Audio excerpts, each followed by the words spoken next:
Maybe. I'm the, we'll call it caretaker of this space. My name's T. Harmony.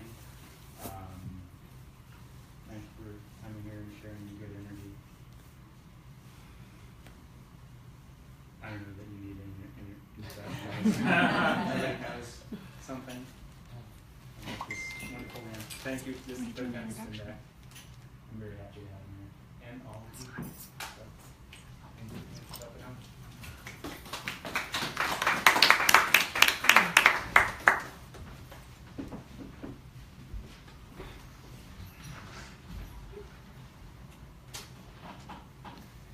So we're very grateful to T for hosting us this evening.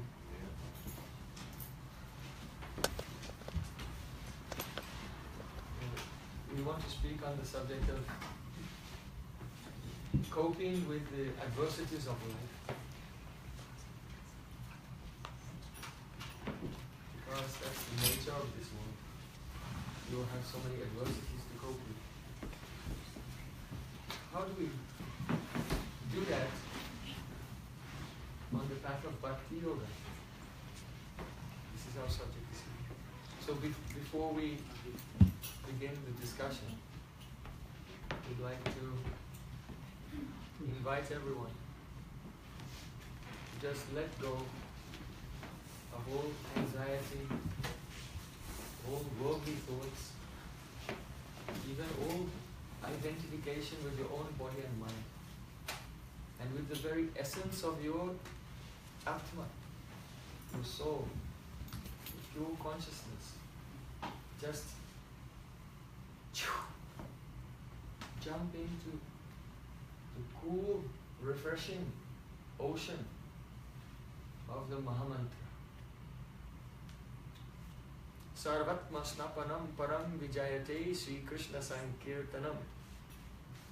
Sri Chaitanya Mahaprabhu said, all victory to the chanting of the divine mantras composed of the names of the Supreme Personality of Godhead, Sri Krishna. It is a Sarvatma Snapanam. That means like bathing. Just as you just get into a hot tub and you relax. So we should just completely sink into the sound of the Mahamantra. And let that sound of the Mahamantra wash, purify, invigorate, inspire us on every level. On the level of the body, the prana, the mind, the intelligence, and the overall coverings for the real self and the self.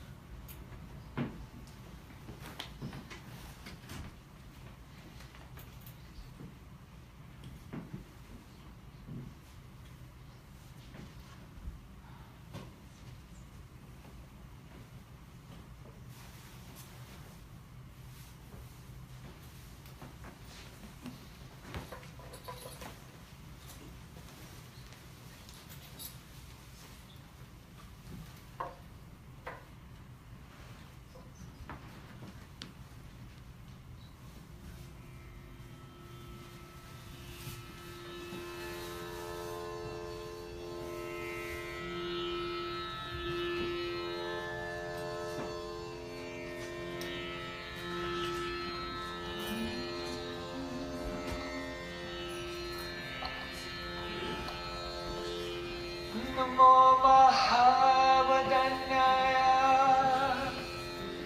Krishna Prema Purayate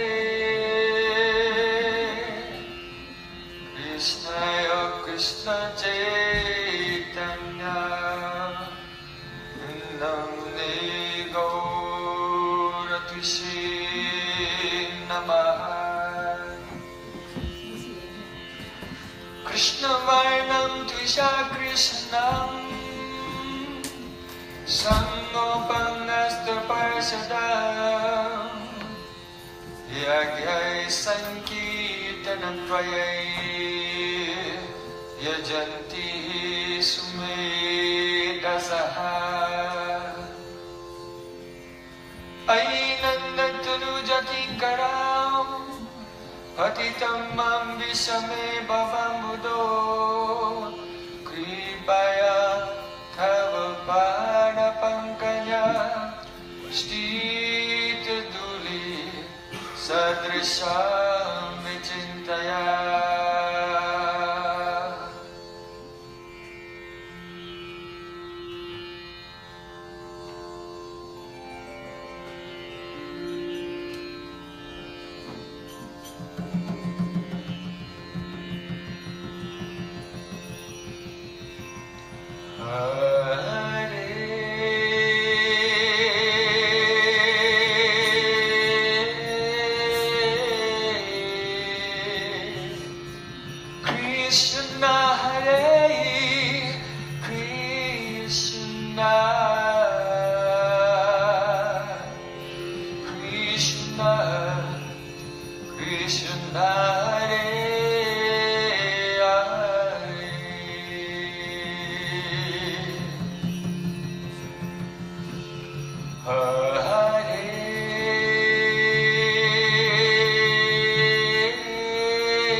Tasmai Mahaprema Rasapradaya Chaitanya Chandraya Namo Namaste.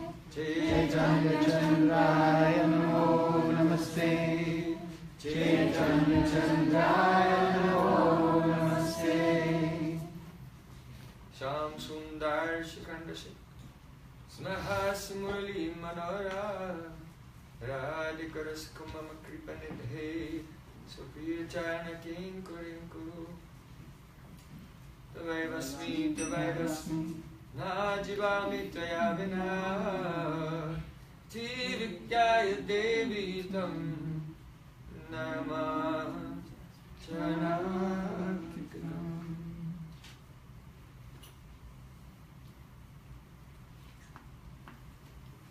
First of all, I offer my heart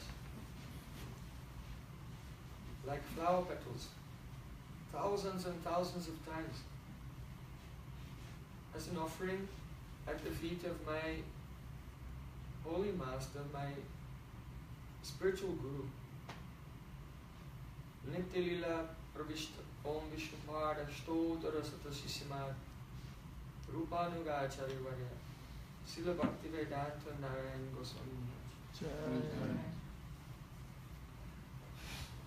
Secondly, I bow down with great honor at the feet of my Guru's Guru and to his Guru and his Guru and all the great spiritual masters by whose unconditional compassion and diligent endeavors the transcendental knowledge of Bhakti Yoga descends from ancient times until this world on this very day.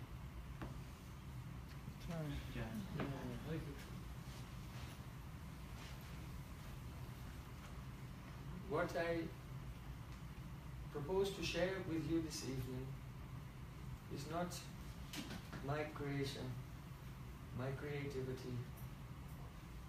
It's not a product of my meager intellectual abilities, but rather it is an eternal, transcendental knowledge revealed by the Supreme Personality of Godhead, the origin of all existence.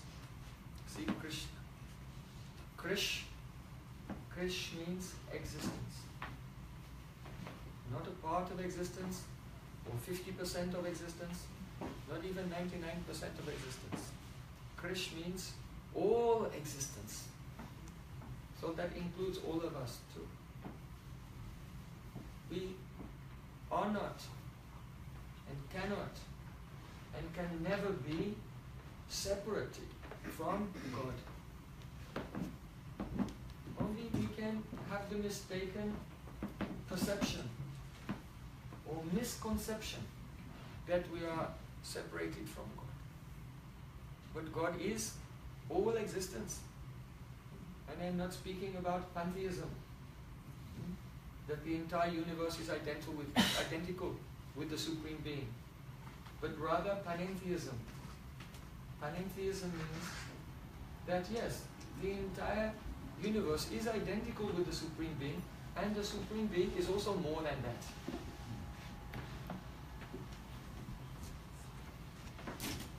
There is identity. There is no difference between cause and effect. So Krishna is the cause and this world is the effect. But since the entirety of the cause does not transform to become the effect, therefore this world exists, is identical with the Supreme Being, and the Supreme Being is also much more than that. Krish means existence. When we feel ourselves disconnected from that totality of existence, when we feel ourselves being a fragmented part, moving around with so many other fragmented parts in a random chaos called life. This vision is called Pritag-dirsha, a vision of separateness.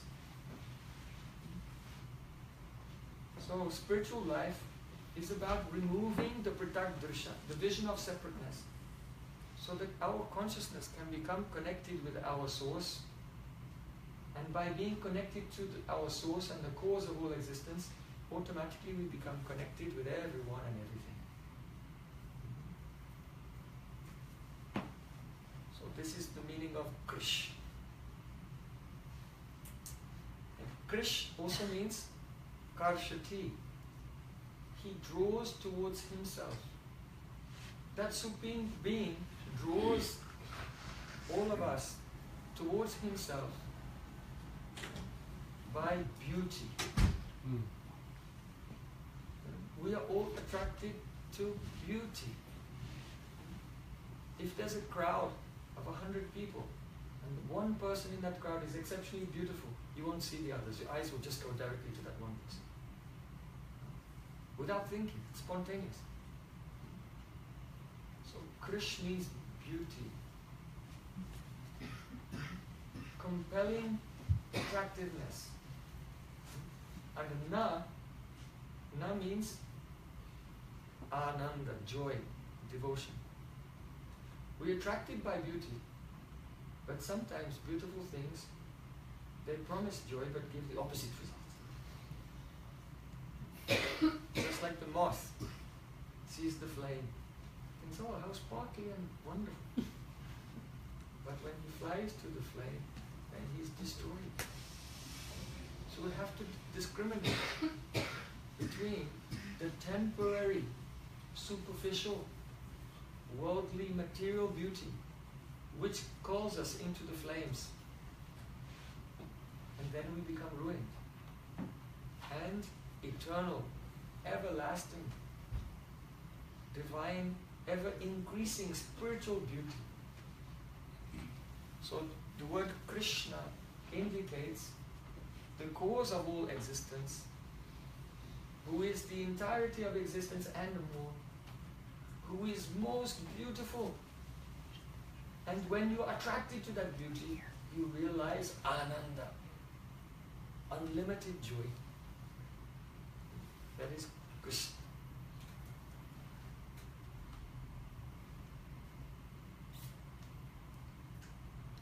So we are singing this Hare Krishna Mahamantra. This method of enlightenment is coming from Krishna himself, thousands of years ago when he descended to this earth. He comes every 8,640,000,000 years, not so often. But when he comes, he speaks Bhagavad Gita and inspires the path of bhakti into the hearts of the sages.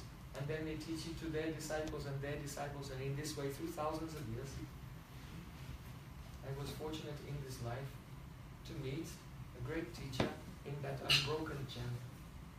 And what he gave to me, I am just like a postman delivering to you. Excuse me for sitting up here and not sitting down there.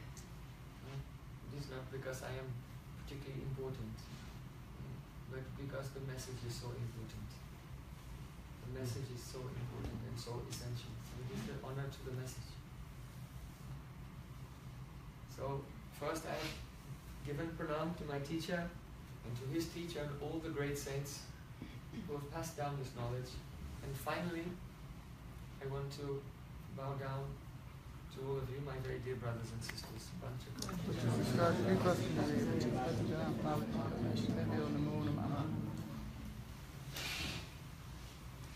Because you have so kindly come here this evening to inspire me and remind me to speak about the path of Bhakti Yoga, the yoga of divine love.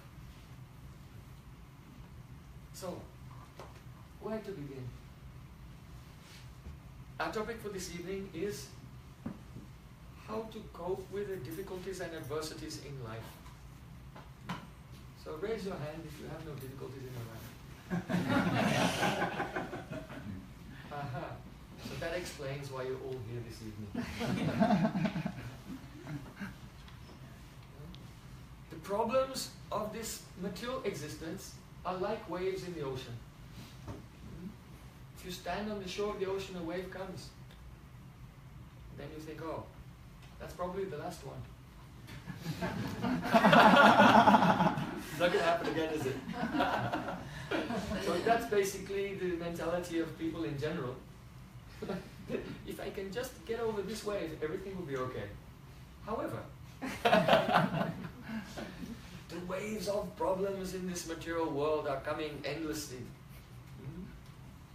So, you have to learn to deal with it somehow or other. So, I can share with you how we in this Vedic culture deal with it. We'll deal with it by chanting Hare Krishna, Hare Krishna, Krishna Krishna, Hare Hare, Hare Rama, Rama Rama, Hare Hare. Now you may think that that's not a particularly effective way of combating the sufferings of life, but actually it's very effective. In fact, in the Brihad Naradian Purana, it is said, Hare Nama Eva Kevalam, Kalo Nasteva, Nasteva, Nasteva, Ditya Anyata. In this particular epoch, in this era of the development of the universe, this era is in by Vedic astrological calculation, is called Kali Yuga. It's a very difficult time, a very materialistic time, and the atmosphere in this age is very antagonistic to spiritual progress.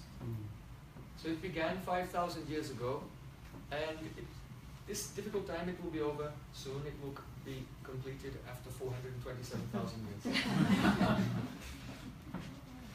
So, but I'm hoping that none of you will be around by then, by the end of this Kali Yuga. But we've all been through so many ages, so many eras. We've been taking birth and struggling and dying and taking birth and again and again and again. Though we may not have remembrance of that, But if you practice meditation, you'll be able to see, because all those experiences are stored in your subconscious mind as sanskar, impressions in the chitta. This is a fact.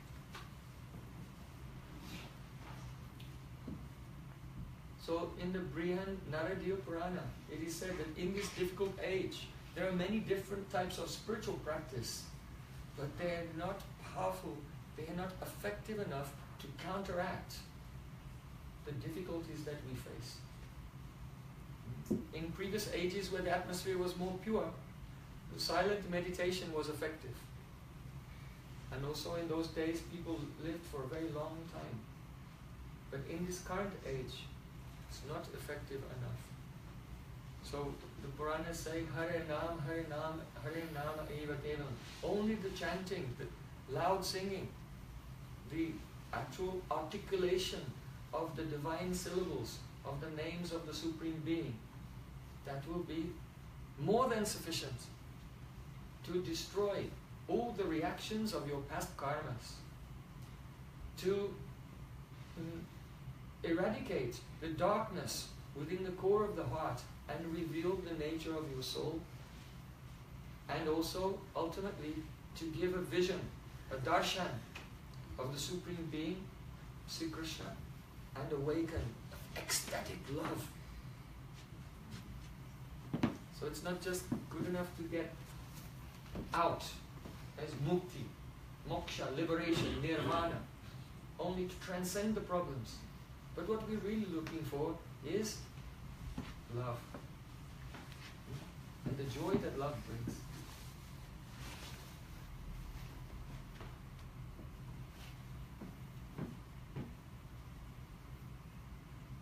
So we have two options. We can try to cope with the difficulties of life with a material solution, such as what? What do people use to cope? Prozac?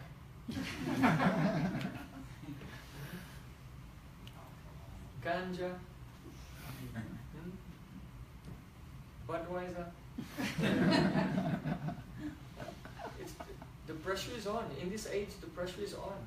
Unless someone has a sadhana, a strong daily sadhana, then you will find yourselves overpowered by various addictions. You see? T is nodding his head. He's here, he's helping the people.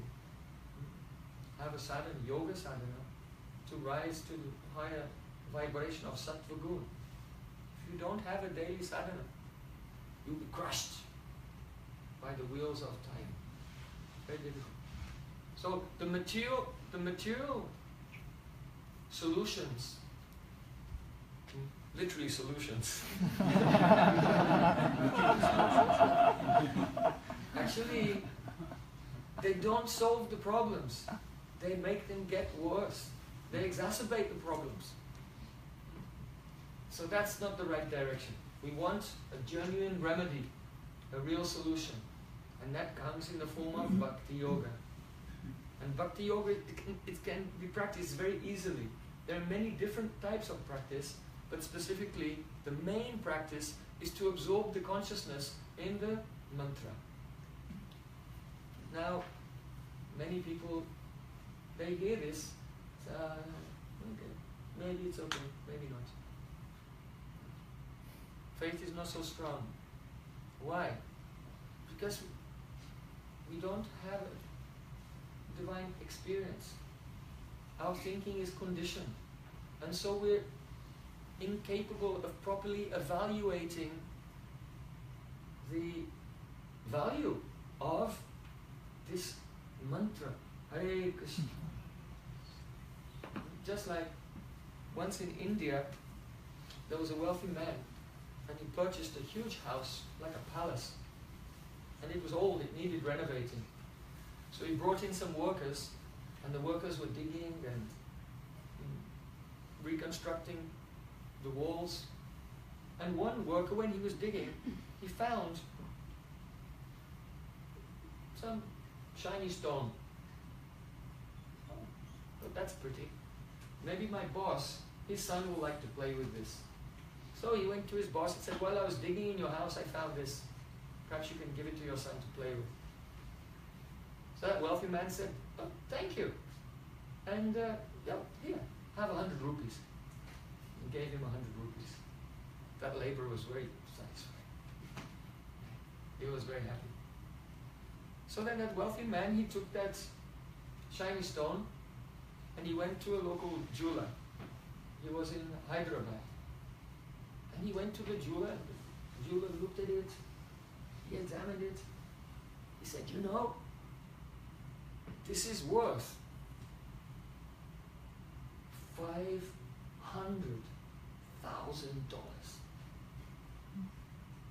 He was amazed. $500,000? Really?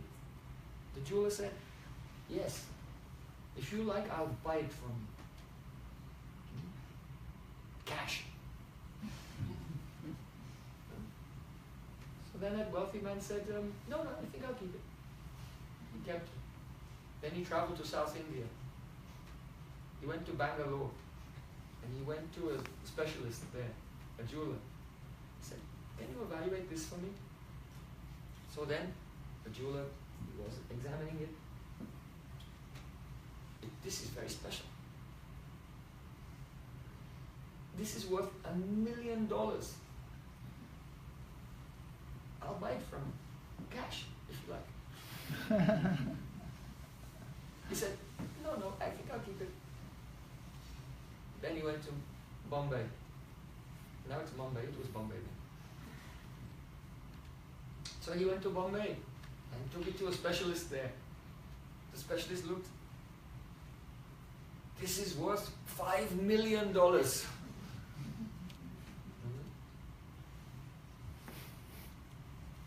So,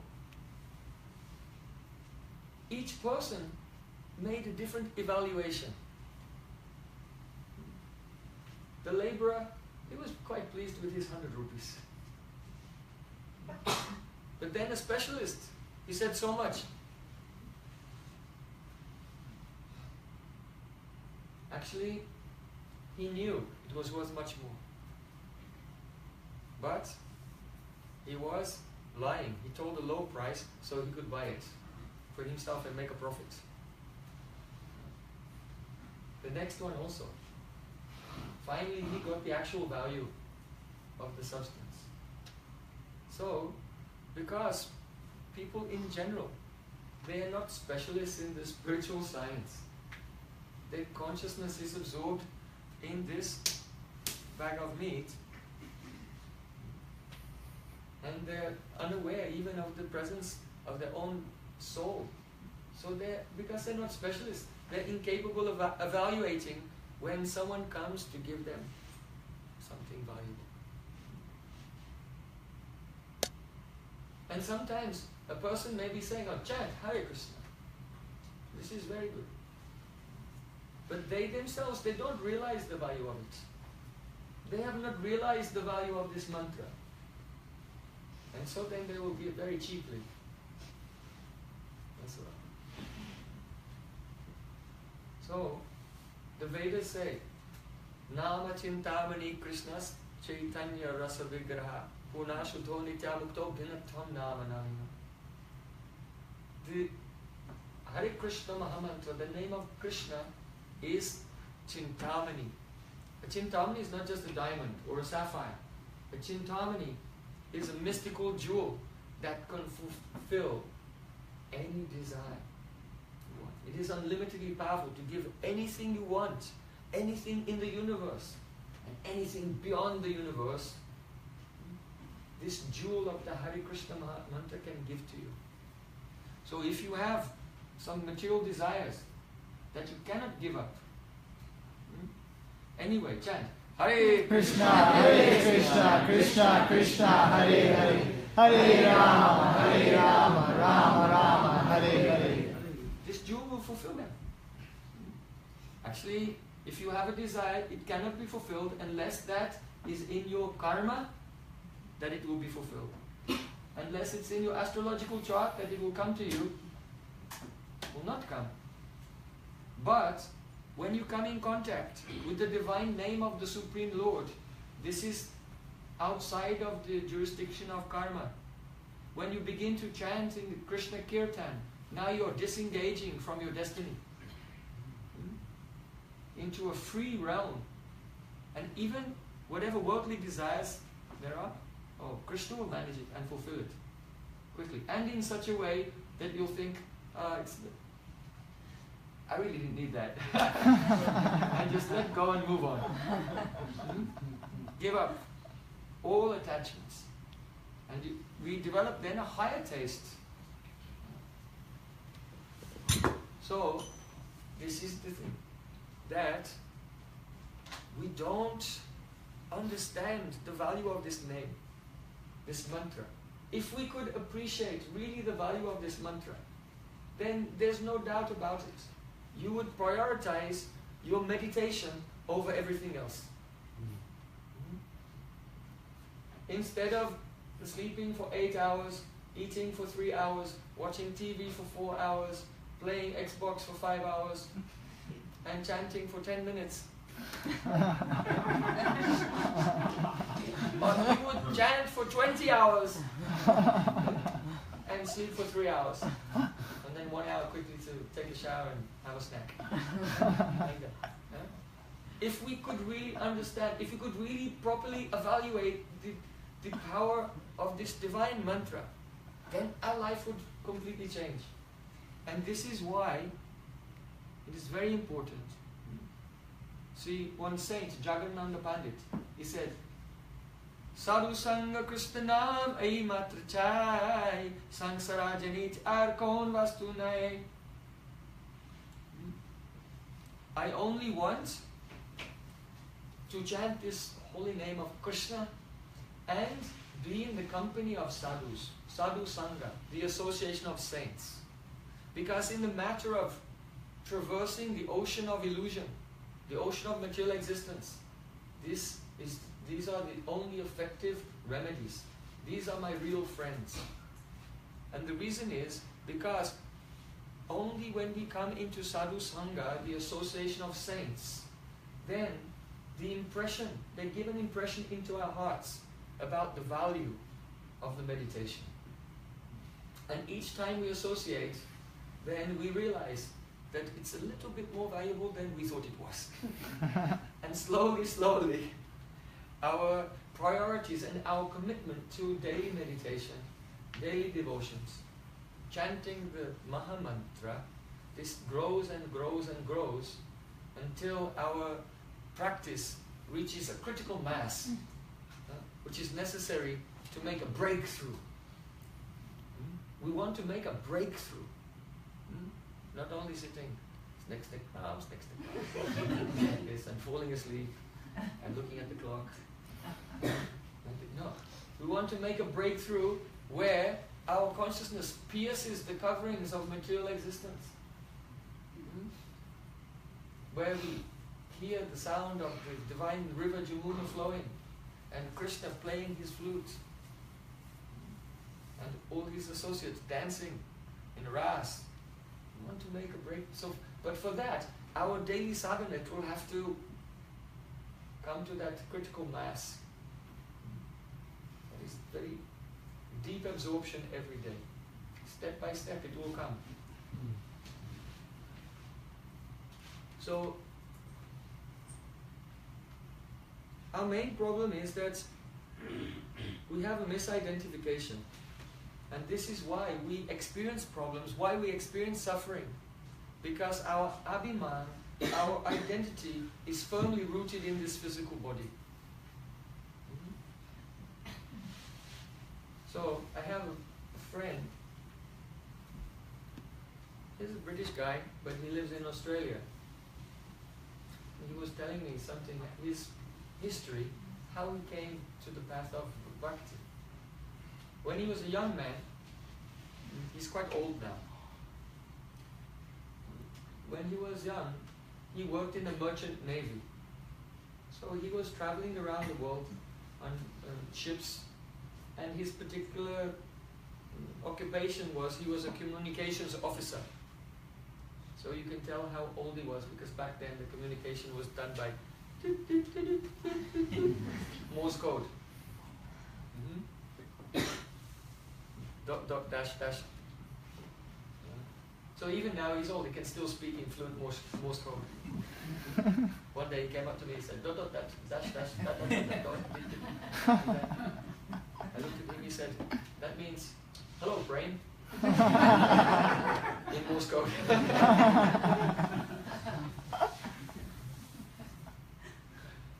So one day, they were sailing, and they came upon a terrible storm.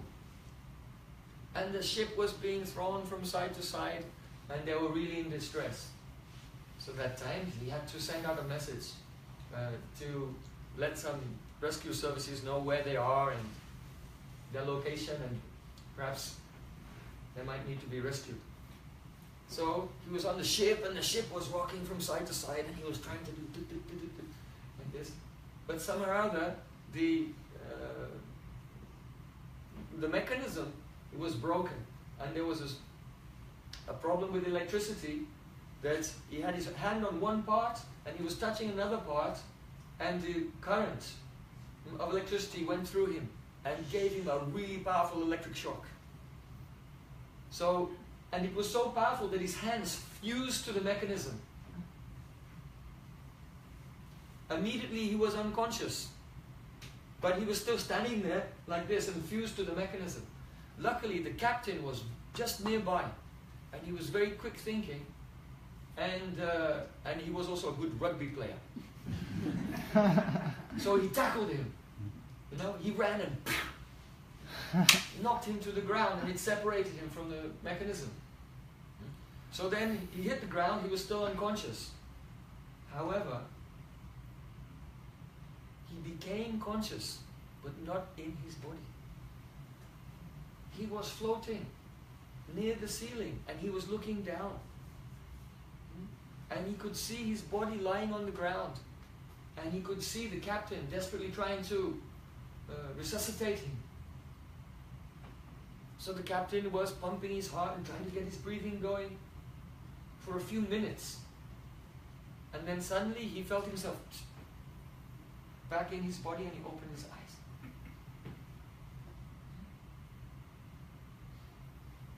Wow. And he was very grateful to that captain.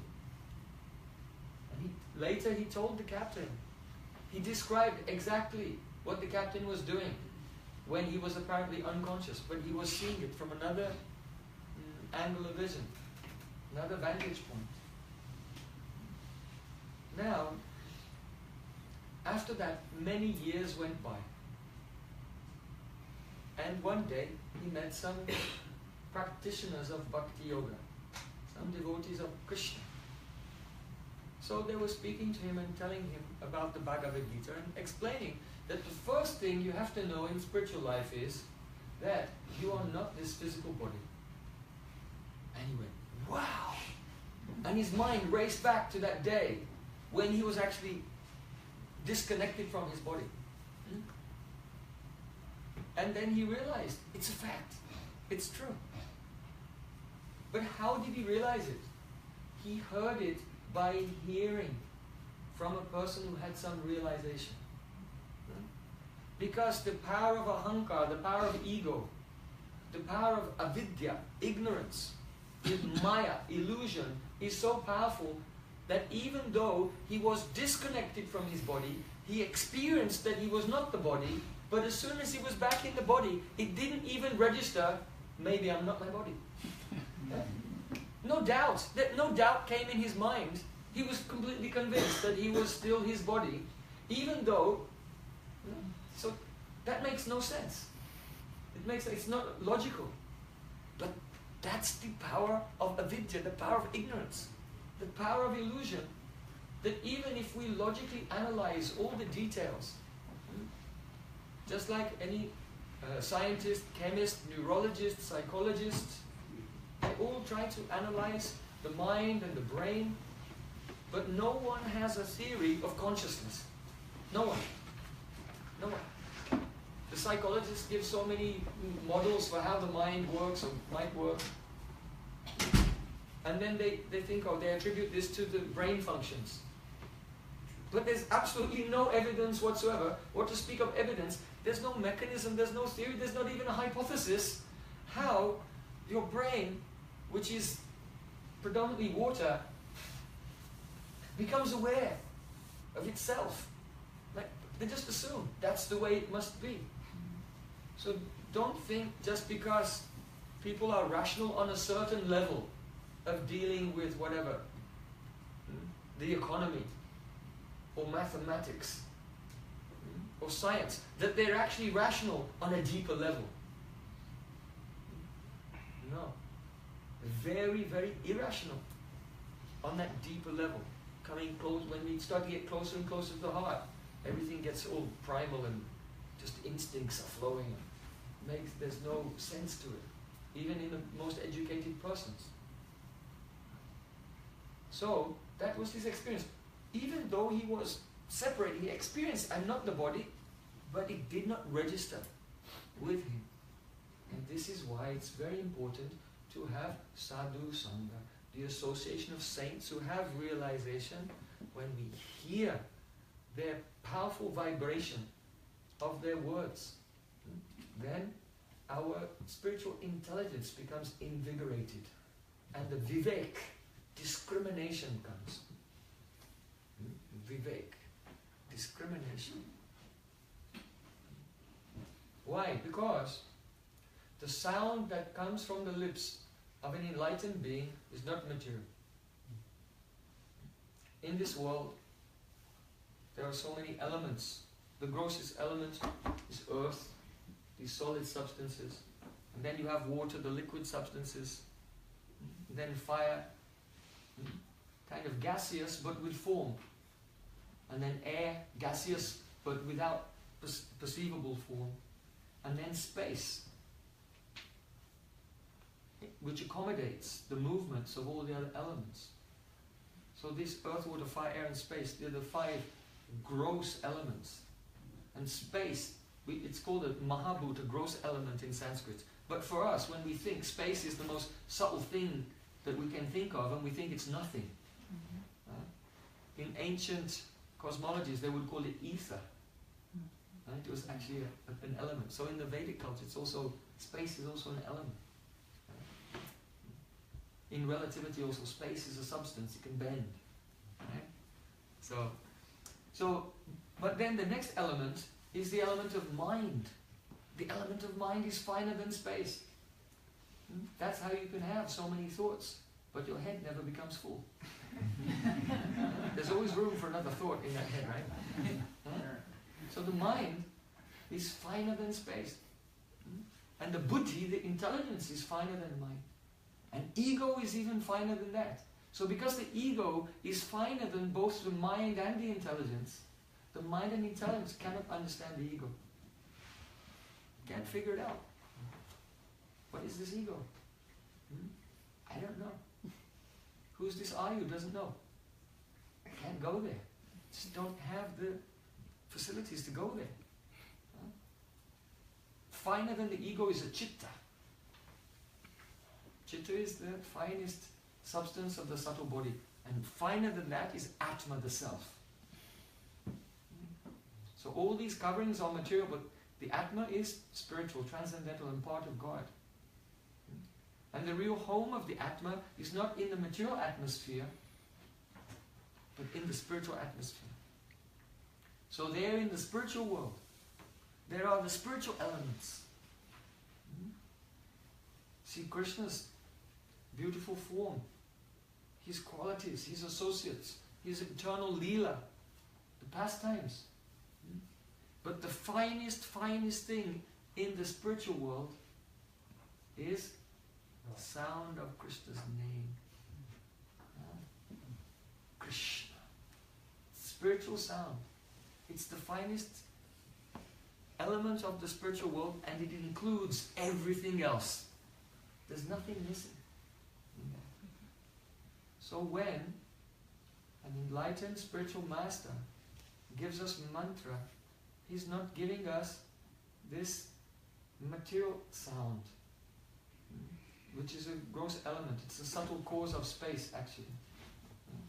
So the Guru does not give us this material sound, he gives us the finest vibration of the spiritual world and puts that in our right ear.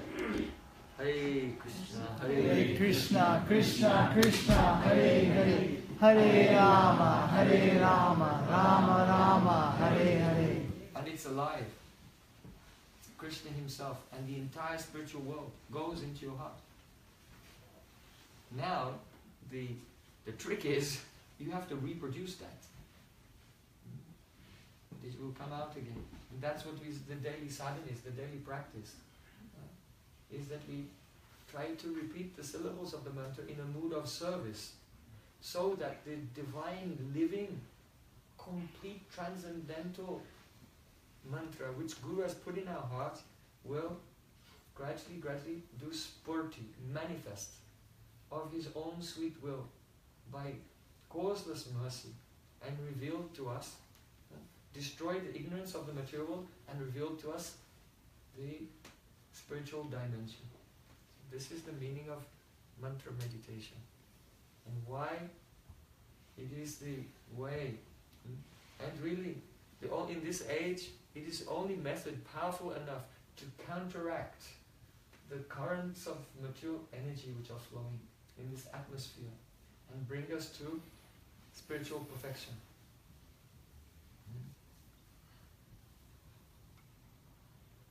Oh, we mentioned Vivek, discrimination. The vision of Viveki, one who has discrimination, has been described in the Yoga Sutras. Do you remember? Dukam eva sarvam vivekinaha. There in the Yoga Sutras, Patanjali said, Dukam eva sarvam vivekinaha. For a person who's developed fine discrimination,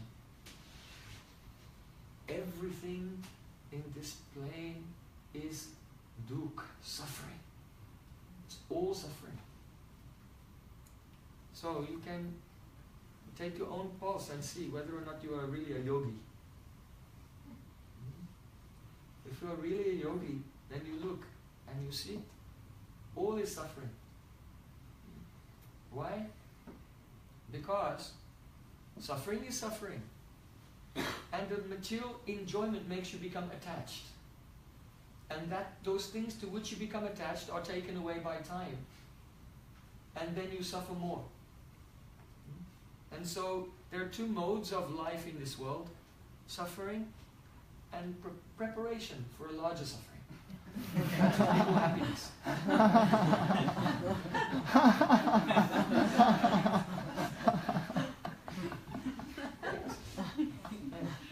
So, but stubborn, we were discussing that deeply, on a deep level, we're not really rational. We're not rational beings.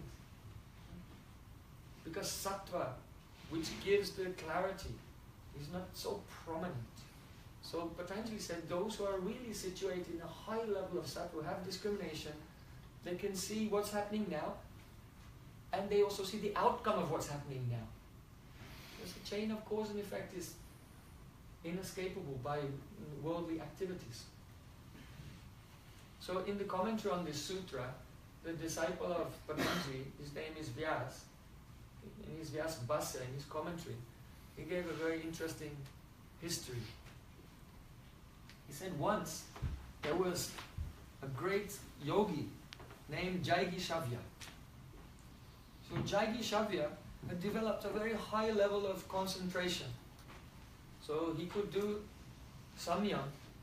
Samyam means, in yoga you have first yam, niyam, then asanas, postures, then pranayama to extend the breathing cycle, and then pratyahara to withdraw the senses from the objects, and then you can do dharana, concentration, and then dhyana, meditation, and in the end samadhi. So these last three, dharana, dhyana and samadhi, taken together are called samyam. So when the mind is concentrated, it becomes very powerful like a laser, and extraordinary capabilities develop. So in modern society, that the whole atmosphere and social media and everything is designed to give everyone attention deficit disorder. But if you can, by daily sadhana, compose the mind that the stages of dharana, concentration, meditation and trance take place, then when the mind is focused on an object, some very extraordinary things happen. Those objects become reproduced in the consciousness in their entirety, and you can know all about them. So this is a way of acquiring knowledge called yogaja. Knowledge which it doesn't come from empirical investigation, but by meditative investigation. So, Jaigishabhya had such concentration that he could turn his consciousness onto his own chitta, onto his own subconscious mind, and examine all his samskars. Samskars means impressions. So every moment of your life you're seeing, you're hearing, you're experiencing different things. And it's all being recorded in your chitta. So even though you may not be able to remember, because it goes into the subconscious mind, but it's there. So because he could do samyam on the samskars, the impressions in the chitta, he could look inside and he could see the record of his previous life and the life before that and the life before that. And he was so adept at this that rumor had it that he could see all of his lives for the past 10 cosmic cycles. So a cosmic cycle is more than 8 billion years. So more than 80 billion years he could see every single life in his meditation. So the rumor spread everywhere that he had this ability. So there was another yogi, his name was Avatya Muni. So Avatya Muni, he was a videha. That means he didn't have a gross body. He only had a subtle body, and he could travel here and there at will by that subtle body. But he wanted to meet with Jaigishabhya.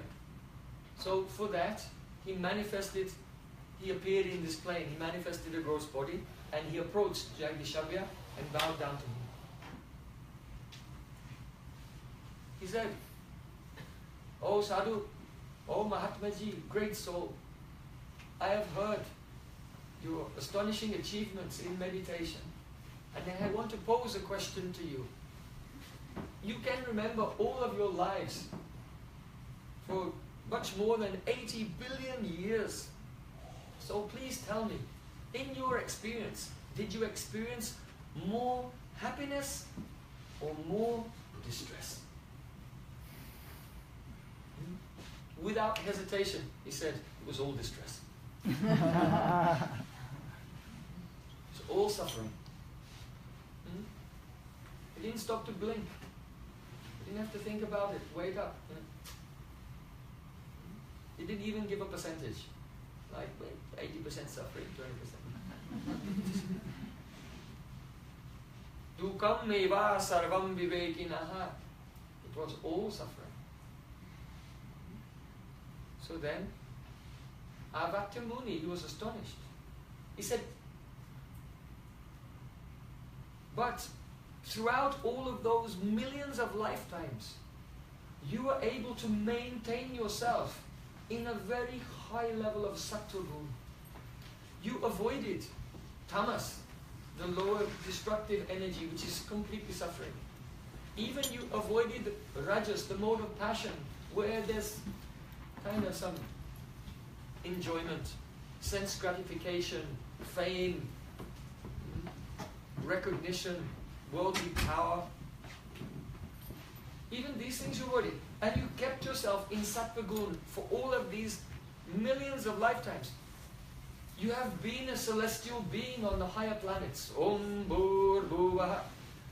Bhur is this planetary system. The next one, Bhuvaha. Swaha. Mahalok, Janalok, Tapalok. So there are higher planets. And he'd been on those higher planets in a very rarefied atmosphere.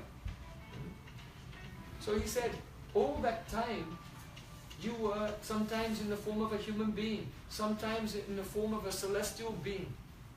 And from your sattva gun, also you had some control over prakriti.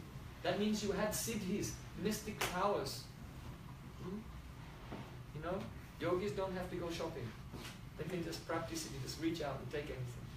Want some grapes from Italy? Okay, just practice it.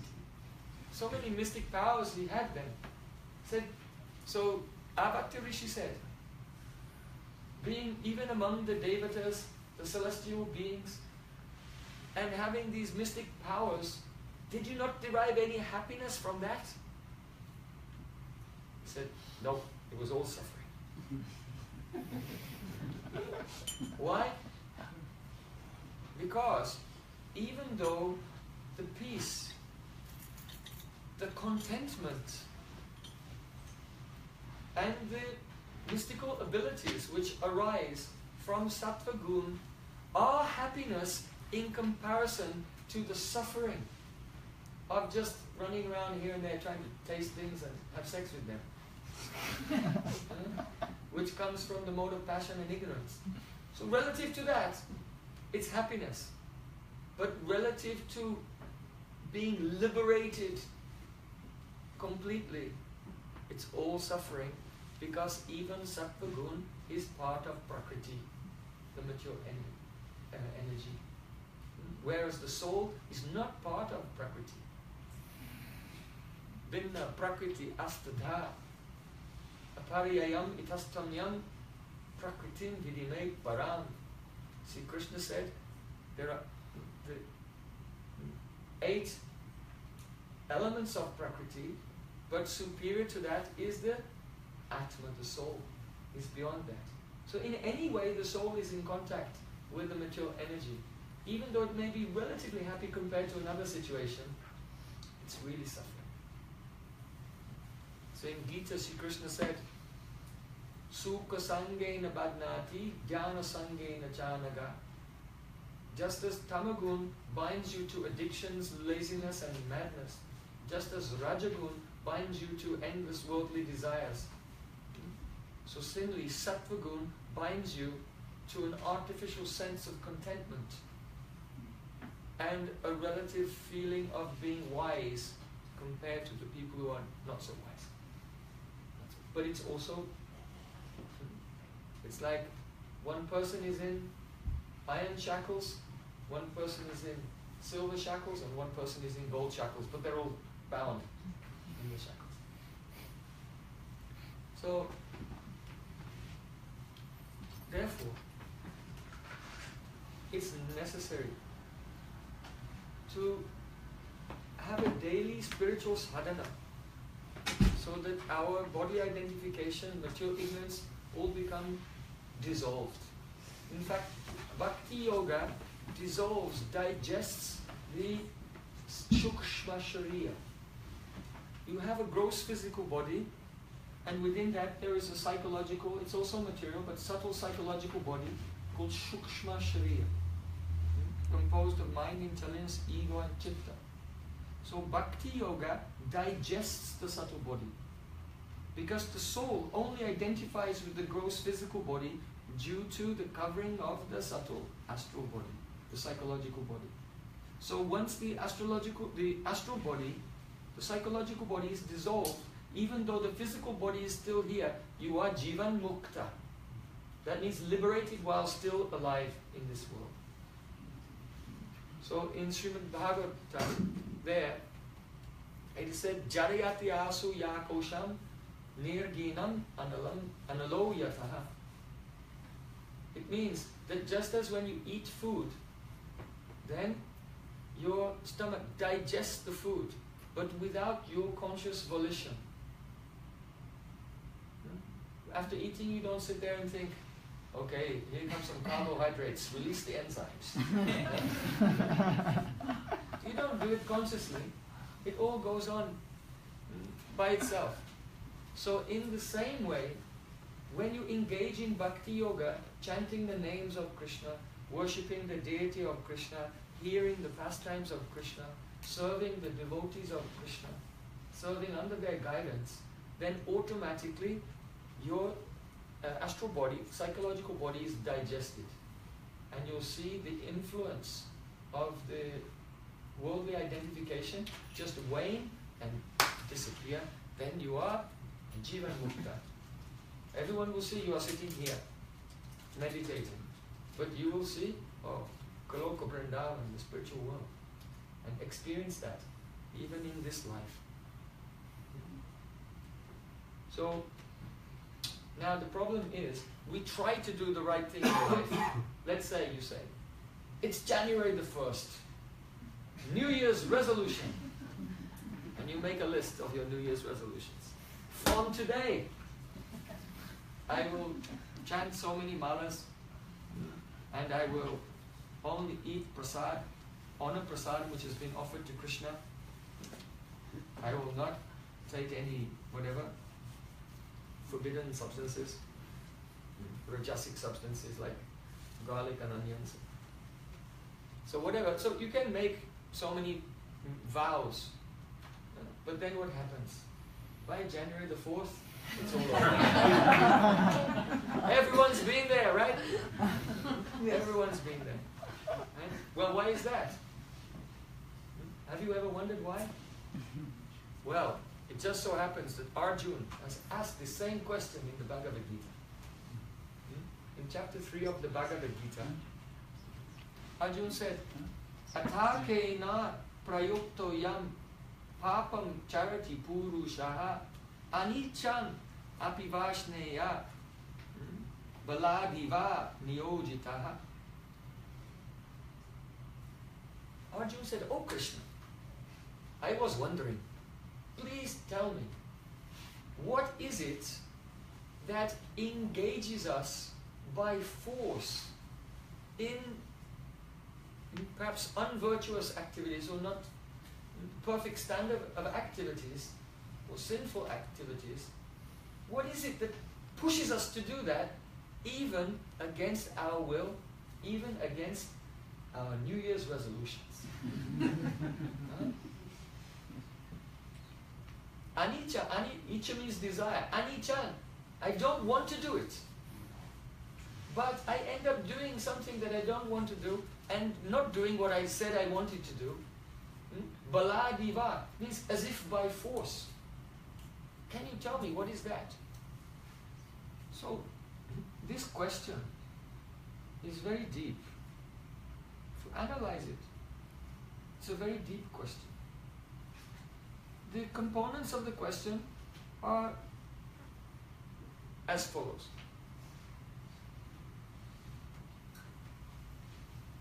We have the sanskars, impressions of our previous activity in the subconscious mind.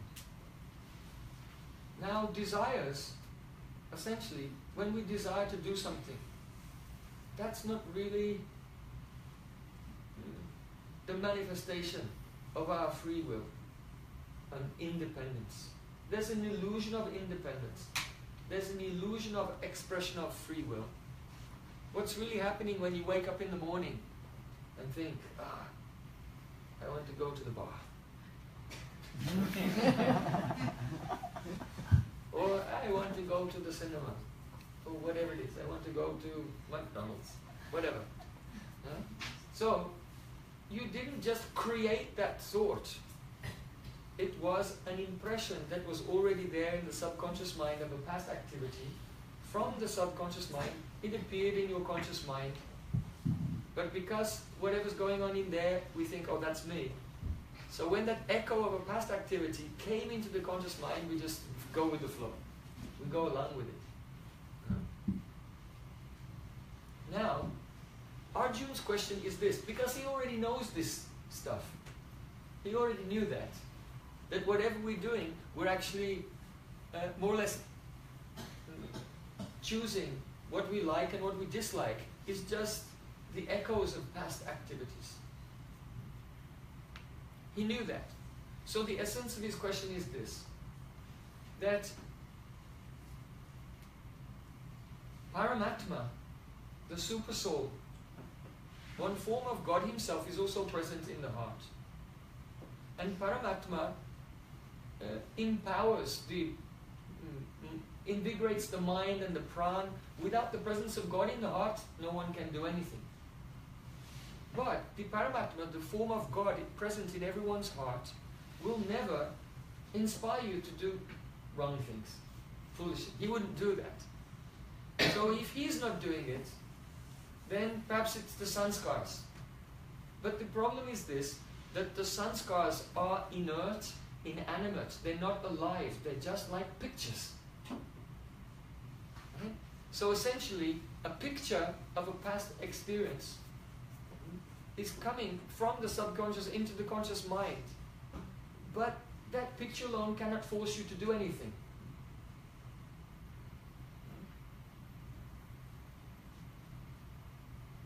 So, this is the essence of Arjuna's question.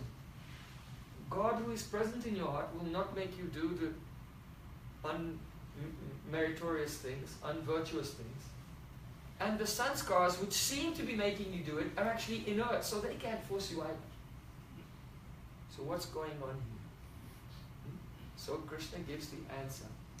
Kama esha, krodha esha, rajaguna samudbhavaha, mahashano mahapatva vidyana mihavarinam, avritam jnanametena, jnanino nityavarina, kama rupena konteya dushparena analena cha. Krishna said, it is calm lust. But where did that come from? A rajagun, or rajas, the mode of passion. This rajagun, yesterday we were discussing about the nature of Maya, is the avidya vritti. It is the avidya function of the material energy. So as soon as we are touched by that creative, that passionate energy, rajas, then our inherent self-knowledge is now covered by avidya. And then in the state of avidya, we think that this samskar is my own choice, and then we go along with it. The sanskar itself cannot do anything, really. So Krishna said, Apuryamanam machala pratistam samudramapa pravisanti yadvat tadvat kamayam pravisanti sarve sasanti apnoti nakama kami. That just as rivers flow from all directions and enter into the ocean, but the ocean remains within its boundary. So in the same way, that person into whose mind many samskars are appearing, many desires are appearing, but he does not change his boundary. He stays within himself, satisfied within himself, without any effort to carry out the prompting of the mind. That person attains peace, not the person who follows every provocation that appears in the mind. So, our problem is not the sanskars. Our problem is avidya, the influence of rajagun, the mode of passion that makes us identify with those sanskars. So what is the solution? Patanjali has said, Samadhi Siddhi Ishwara Pranidhanat. The perfection of trance comes from surrender to Ishwara, surrender to God. So the implication of this is that Samadhi is a complete restraint of all the oscillations of the mind, all the rajas, the passion in the mind. So if all that rajas can be nullified by surrender to God, the hidden implication is the cause of rajas is our not being surrendered to God. So Vyas, the disciple of Patanjali, he said, Ishwara Pranidhan means Vishesh Bhakti, intense devotion. So our indifference, our simply not being bothered, our not caring about the happiness of Ishwara, the Supreme Being, that is the cause of the oscillation of the mind, of the rajas, which brings about avidya, ignorance and body identification. And therefore, the solution to all the stress and all the problems, not only the solution to the problems of material existence, but to the very existence of material existence, is only Vishesh Bhakti, intense devotion. So Krishna is very kind. He descends to this world through the channel of Guru Parampara in the form of Mahamantra. And by taking shelter of chanting and meditating daily. And as you chant, you can remember the beautiful form of Krishna. As the meditation deepens, internally you can serve also. And by this, gradually, tamas goes away, rajas goes away, avidya goes away, your subtle body becomes digested, and then the spiritual energy envelops the soul, and you develop your swarup, spiritual identity. You get a divine spiritual body in which to eternally meet with Krishna, serve Krishna, sing for Krishna, be embraced by Krishna. He may kiss you also. So, you know, if there was some cream available in the chemist, if you rub this cream on your face, you'll never grow old. How much would you pay for that? How much do you think people would pay for that? It would be a very high price, right? If someone invented that, they wouldn't just give it away for free. So much. But by smearing the ointment of love, praying, love for Krishna on the eyes, through the activities of Bhakti Yoga, the ointment of love is smeared on the eyes. And then the darkness of material vision goes away. And you can see Krishna, and you can have a body which will never grow, no wrinkles. Spiritual form. How much will you pay for that? It's priceless. You cannot pay. And this is why, in our tradition, we are giving for free. Haribo. Hare Krishna, Hare Krishna, Krishna Krishna, Hare Hare, Hare Rama, Rama Rama, Hare Hare.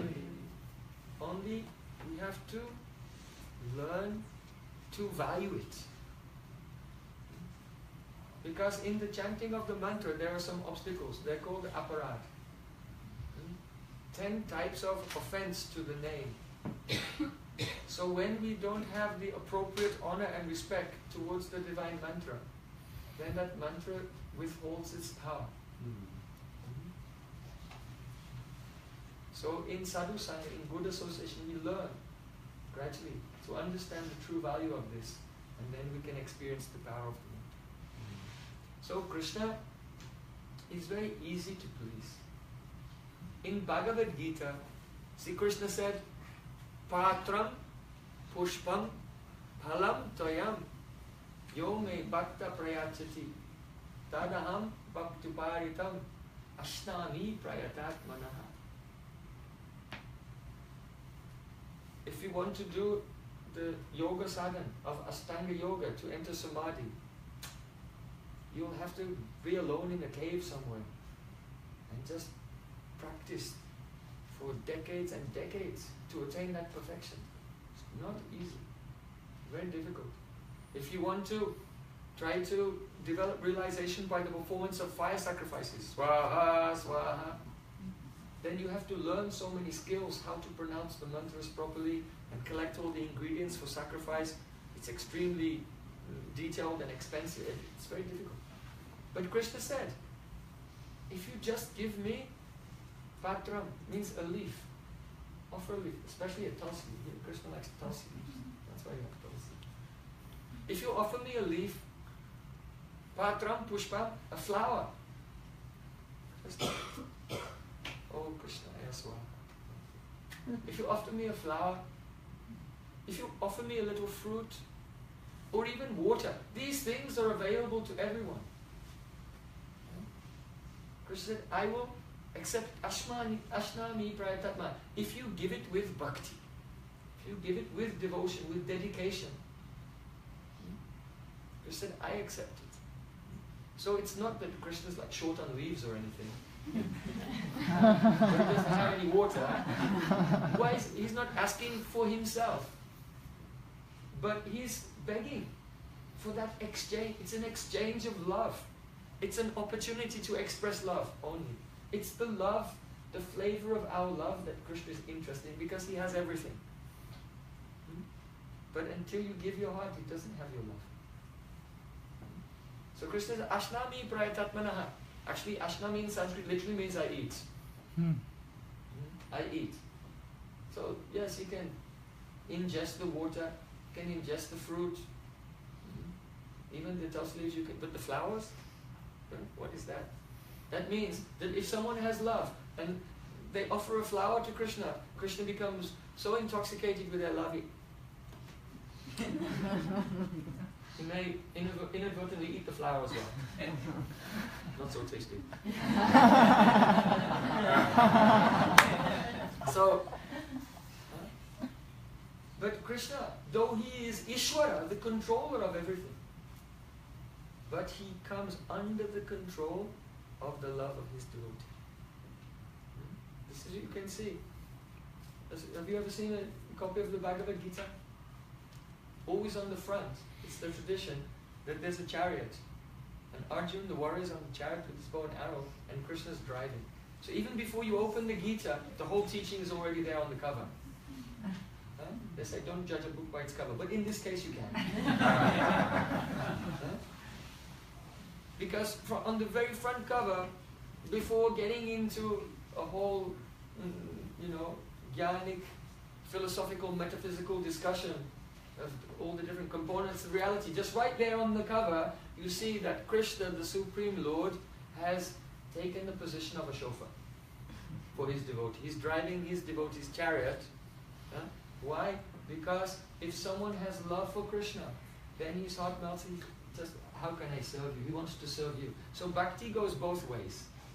The devotee has love for Krishna, and Bhagavan Bhakta Bhaktiman. In Srimad Bhagavatam it says, Bhagavan Bhakta Bhaktiman, that Bhagavan is that person who's full of love for his devotee.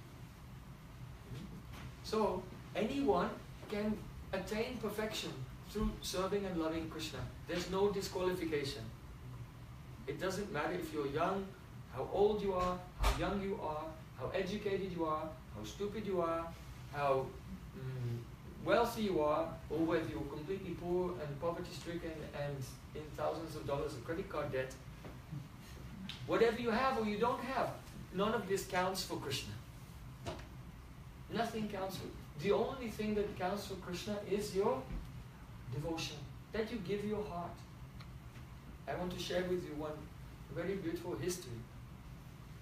Once upon a time, in India, on the western side of India, but he decided that he wanted to go to the Ganges, to Prayag, where the Ganga and the Jamuna, two sacred rivers, meet.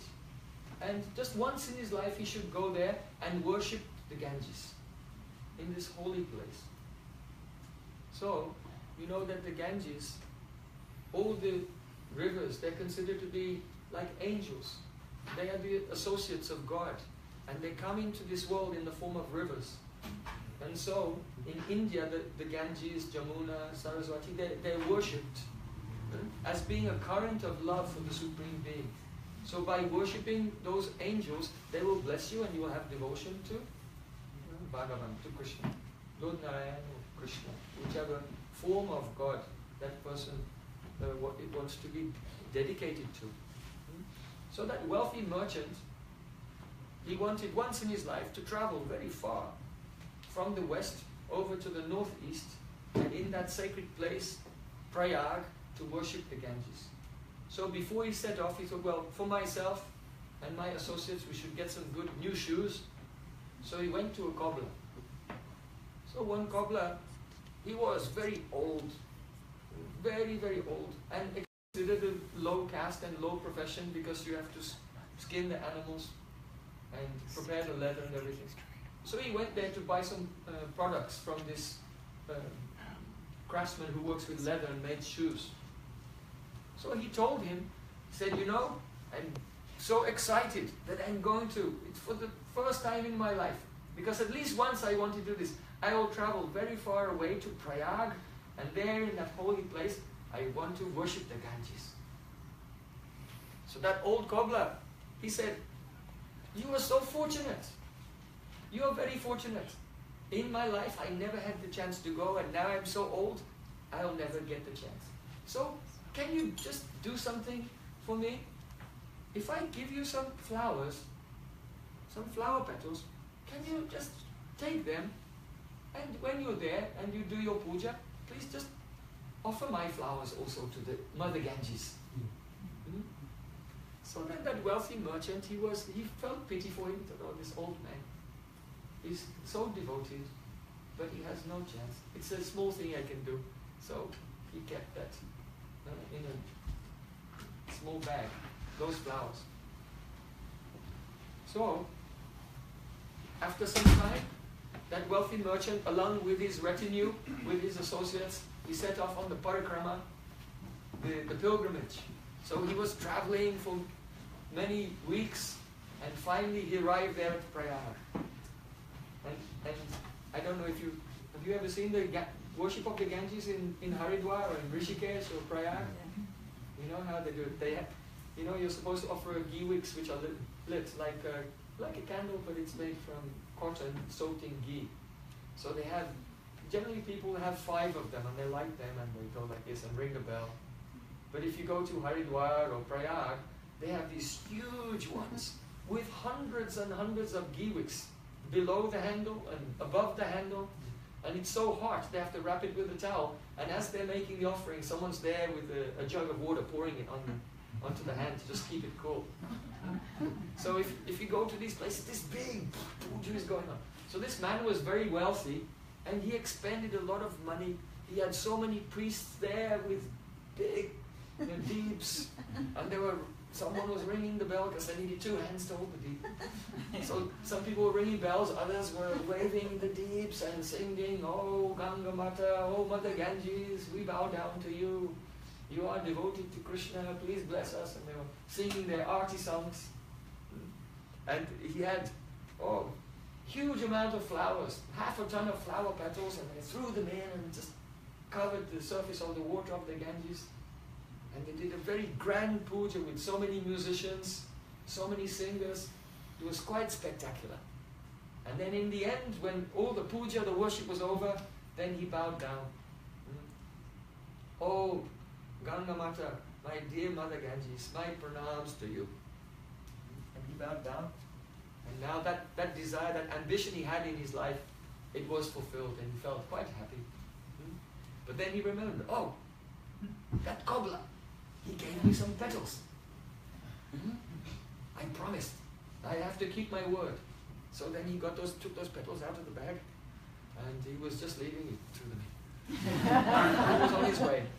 Just as he was leaving, he heard a sound of drums in the sky. He could hear Gandharvas, celestial beings, singing hymns from the Vedas in the sky. The whole area became illuminated and filled with a nectarian atmosphere. He thought, what's going on? And then he saw a light in the Ganga. And from that light in the Ganga, the hand of a woman rose up out of the water. Just the arm was Mother Ganges herself, the goddess of Ganges, and was reaching out and holding a beautiful jeweled gold and jeweled bangle. So then he was astonished, and he reached out and he took the bangle, and as soon as he touched the bangle in his hand, then the arm disappeared, the music and everything became normal again. So, wow, incredible. So that old man, he said to him, when he gave the flowers, he said, please offer these petals, and if there's any Mahaprasad, any remnant from Gandhi, bring me some Mahaprasad from the Gandhi.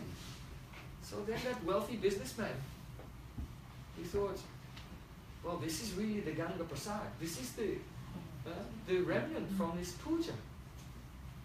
But that old god, he's old. What will he do with it? Better to put this to a good use.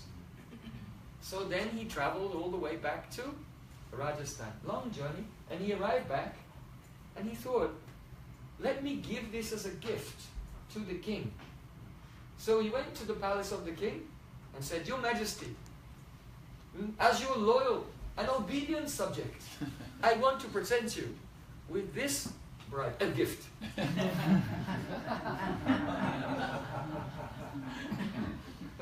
And he presented the gift to the king. The king was very happy. Thank you. And the king rewarded him by giving him so much land. And also soldiers to protect the land as well. So now he was already very wealthy, but now he became a landholder with his own little private army supported by the king. Because the king felt such gratitude. So the wife of the king, she was a great devotee. You may have heard her name. She's a very famous devotee.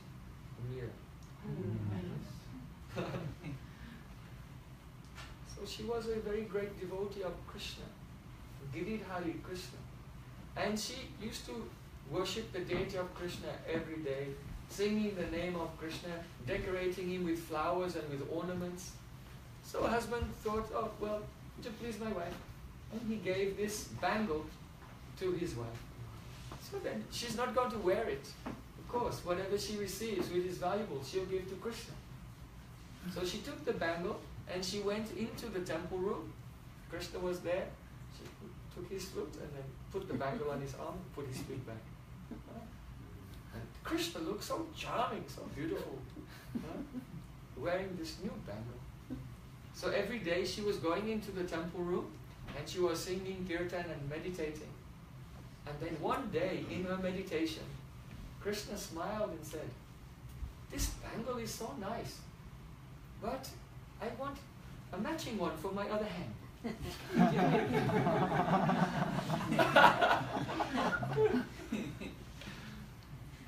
Krishna is very tricky. No one can understand what is going on in the mind of Krishna. Krishna said, if I just wear one, it looks kind of asymmetrical. So if you could just get me a matching one, I would appreciate that.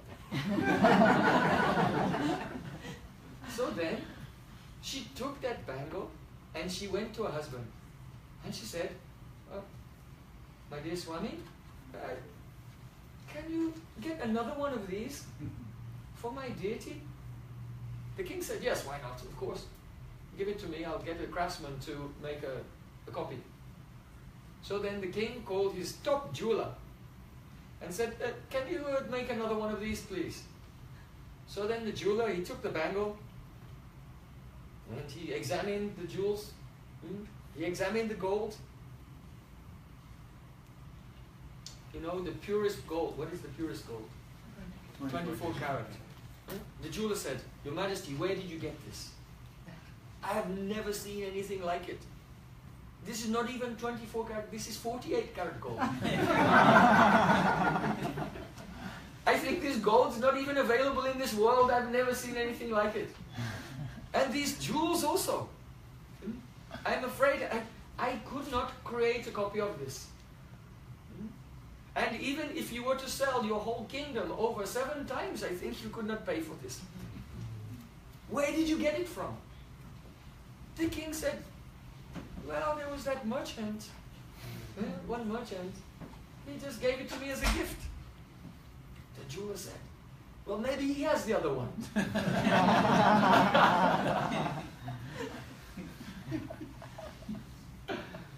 King said, you're right, let's find out. So then the king and his ministers and the jeweler also, they set off and they went to the land holding of that merchant. And they approached him. And they said, "Do you have another one of these?" He said, "No, no, no, no." "Well, where did you get it from?" He said, "Well, the truth be told, it was quite a mystical occurrence. My whole life I had a desire to go and worship the Ganga. And so I went there with my whole family and so many priests, and we did this very elaborate puja. And at the end, Mother Ganges, she was so pleased. Her hand came out from the water and she gave me this bangle. The king said, "That's amazing. All right, you have to do it again. Get all your priests and all your musicians and all your paraphernalia and half a ton of flowers and big deeps and everything. We have to do it again because I have to get another one, my wife."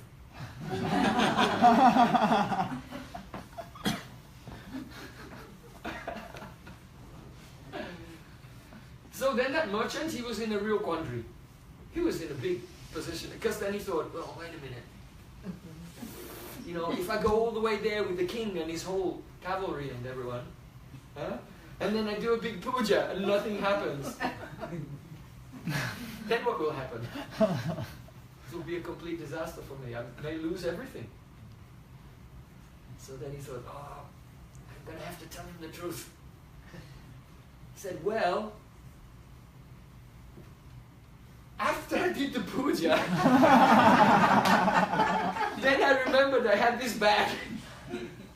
And there were some flowers, they're all dry, stale, you know, they'd been in my bag for weeks, you know. I offered all these fresh flowers, but I had these old, dry, stale flowers from this old cobbler guy. And he just asked me to offer them on his behalf.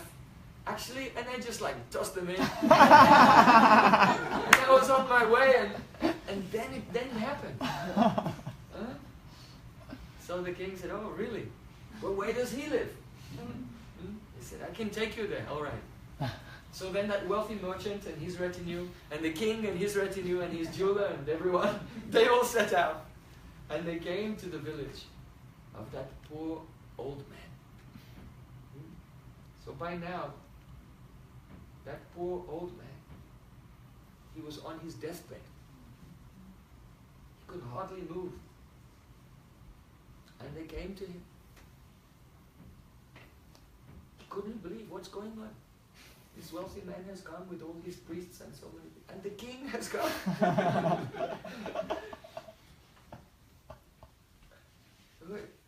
To what do I owe the pleasure? Please tell me. So I said, "Do you have one of these spangles?" He said, "No, I've never seen it before." "Where did you get it from?" So then they explained, "Oh, some time before, you gave some petals to me," that merchant said. "And I did a big puja, but nothing happened. But when I threw your old stale petals, dry petals, in the Ganga, then the heavens opened. I heard the Gandharvas singing the hymns of the Vedas, and Mother Ganges personally gave me this bangle. And I gave it to the king. Excuse me, I should have given it to you, because you said, if there's any prasad, after you offer my petals, please give me some prasad of the Ganges." So he apologized. He said, "I'm sorry, but I gave it to the king." And the king gave it to his wife. And his wife gave it to Krishna. And Krishna wants the other one.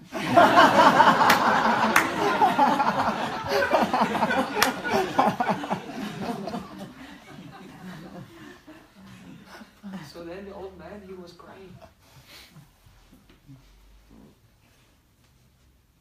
The king said, "We have to take you to Prayag.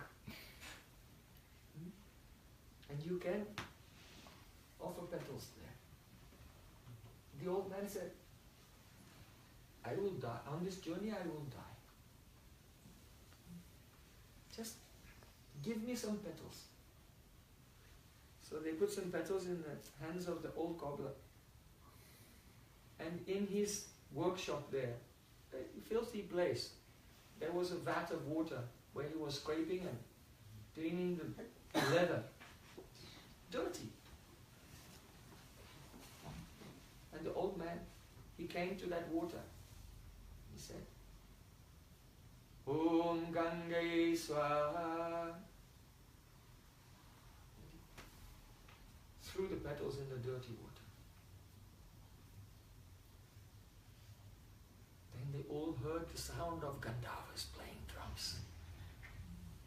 The sky became filled with light. They could hear the singing of the mantras of the Vedas. And from the dirty water, the arm of Mother Ganges came out. With the matching bangle. And gave it to the old man. When he took it, all the music stopped and light, everything disappeared. And the old man, he gave the bangle to the king. The king gave to his wife. And his wife gave it to Krishna. Now Krishna looks very nice with you. Krishna was very happy. Why did Krishna do this pastime? Because he wanted to glorify his devotee. And he wanted to show to the whole world, it doesn't matter who you are, whether you're old, whether you're poor, whether you have nothing, whether you have less than nothing, whatever qualification or disqualification you have, Krishna doesn't care. Yome bhakta prayachati tadaham bhaktuparitam ashnami prayatatmana. If you can worship Krishna, if you can serve Krishna, you can offer flowers to Krishna, offer yourself to Krishna, offer your voice to Krishna by singing his name with love, then Krishna accepts that. So, Krishna Surya Sama Maya Haya Andaka Yaham Krishna Taha Nari Maya Adika. Krishna is like the sun, and Maya, avidya, ignorance, illusion is like darkness. Wherever there is Krishna, there cannot be any darkness.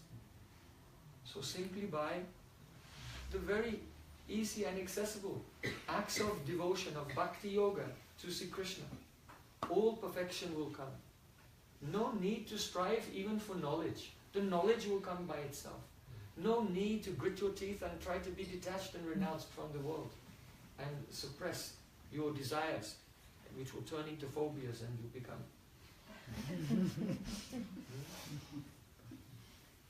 Quite dysfunctional. No, this is all artificial. Everything, what is natural? Take your heart and offer it to Krishna. And all knowledge, all detachment, it will arise automatically by itself. Bole Vrindavan Bihari Lal ki jai, Sanwari ki jai, Jai Jai Sri Radhe.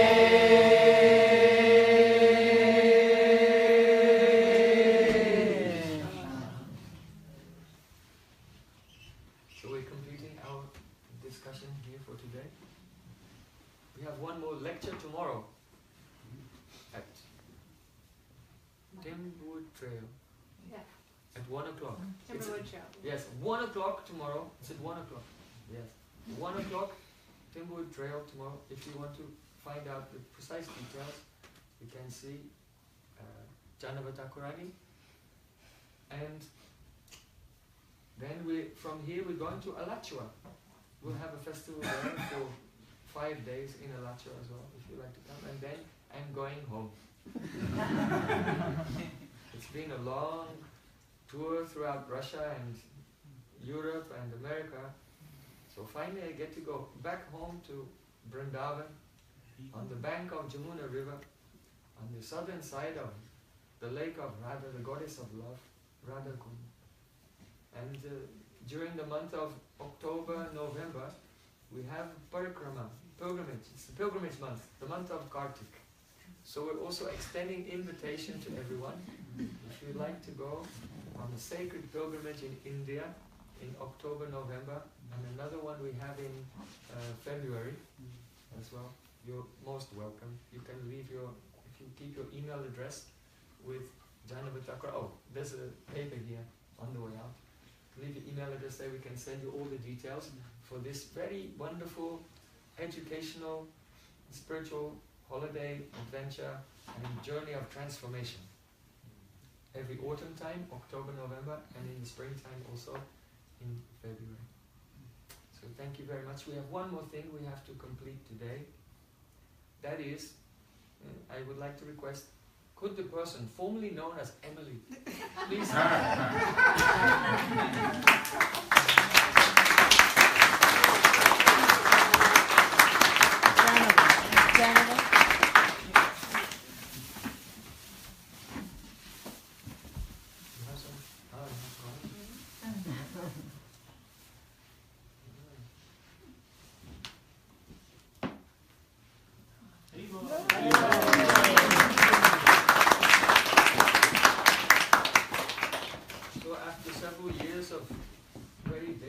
service.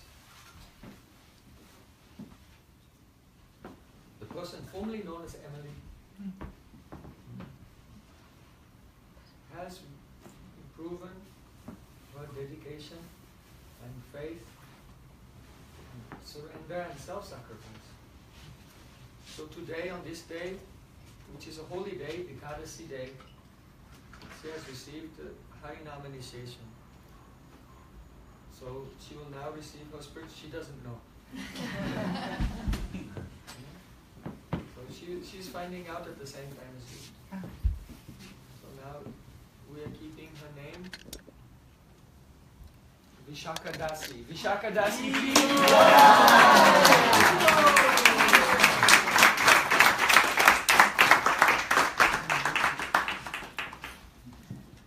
So generally a spiritual name is given. The first letter corresponds to the first letter of the name of that person. So her name is Emily, so I have given the name Vishaka.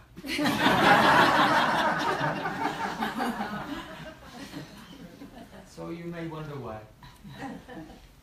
So the answer is this, that in Vedic culture, the precise astrological moment that you are born, from that calculation, you calculate which name, the sound of which name will correspond and be very auspicious for you.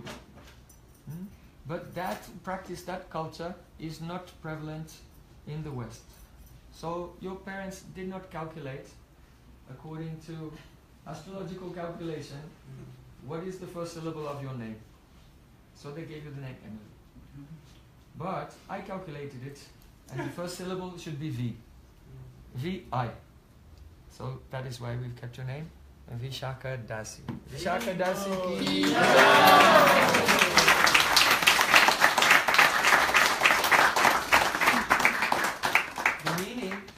the meaning is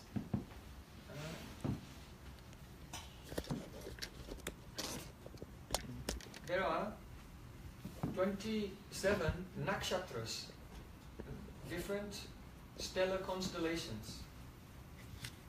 So the 16th one is called Vishaka. And the 17th one is called Anuradha. Anuradha means which follows Radha. Therefore the word Vishaka is another name for Radha. So because the Gopi named Vishaka, who is a very best friend of Srimati Radhika, was born on the same day as the same name. They have the same name. So the name Vishaka means Radha and the name Radha means Vishaka. So Vishaka Dasi means maid servant of Srimati Radhika.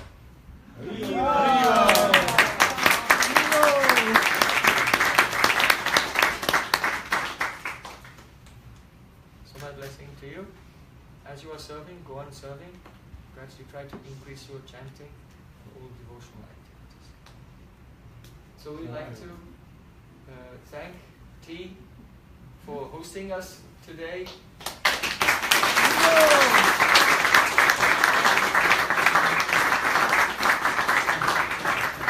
This is the yoga studio of loving kindness. So he expressed loving kindness by inviting us all here to hear about the loving kindness of Krishna.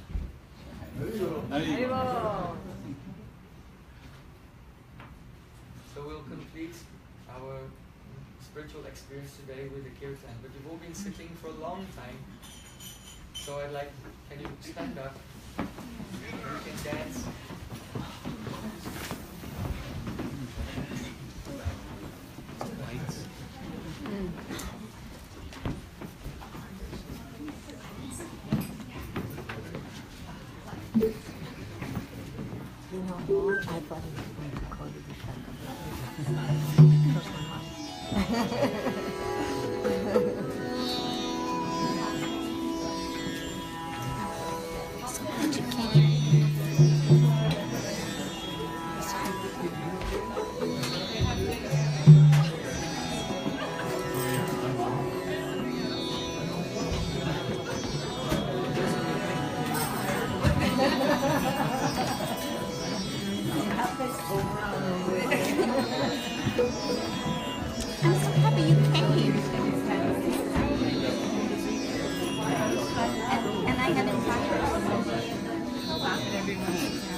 So everyone please make a circle. Fill in all the gaps all the way around. Just shuffle around until it's closed on the sides. Good, good. Okay. So can you just stretch a little, reach out, touch the ceiling? That's good, that's good. Oh, yes. You can turn to the person on your right side and give them a shoulder rub.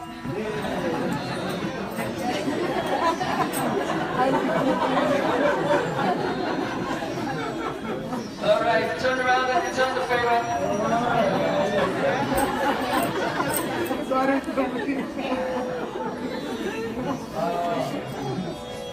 Okay, that's great, okay. So everyone's loose now. Are you loose? Yeah.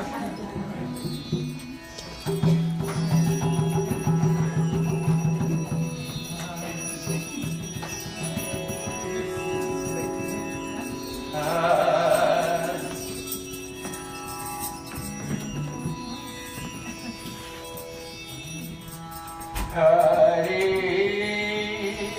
Krishna, Hare Krishna,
open to everyone now.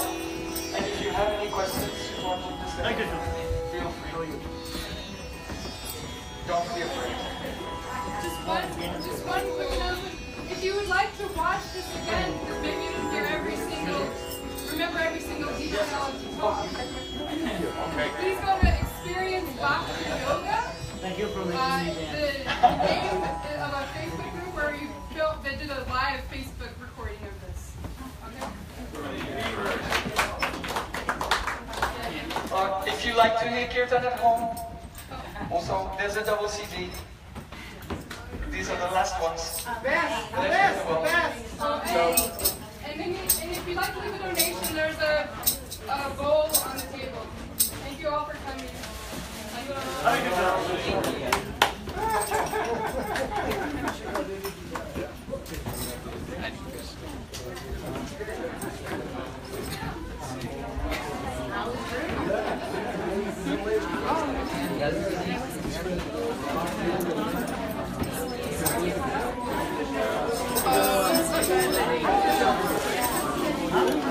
you.